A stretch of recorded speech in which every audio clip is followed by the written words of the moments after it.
Now, growing up, I was taught to love and appreciate the great outdoors and be a good steward of nature. Now, when I was a small child, I was introduced to hunting and fishing.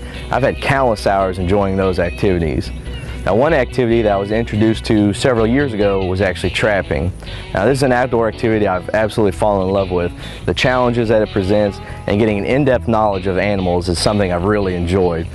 Although trapping may be seen in a negative light by certain groups of people, advancements in trapping hardware and trapper tactics make it a very humane activity, and each state's Natural Resource Department governs it very closely. Now, to better understand trapping and traps, there are three different types of traps that are used. The first one we have is the live capture method. Now, one of the traps that's included in that category is the live trap, box trap, cage trap, whatever you want to call it.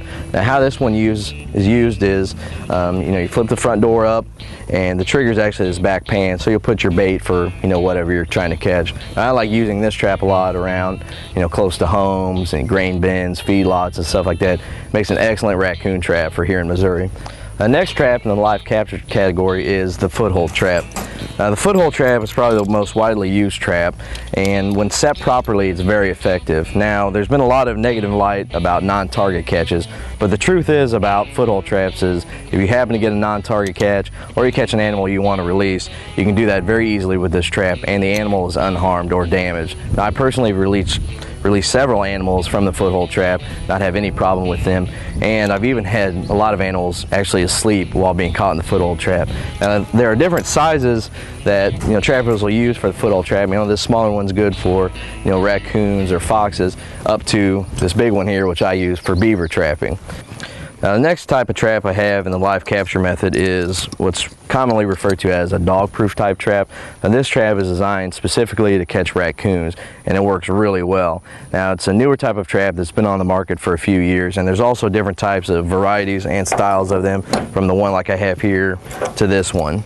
And they work really well for catching raccoons, and it's one of my more favorite traps. Now, the next category of traps is what's called like the killing type traps.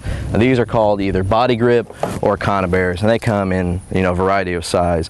Now, this works really well for catching animals, and it kills them instantly and quickly. There's different sizes all the way from this small one to this one, which is the biggest on the market. Now, I use these a lot for catching muskrats and beaver, otter, and things like that. Now, each state regulates how these traps can be set, where they can be set, so make sure before you go out and set them to read over the rules.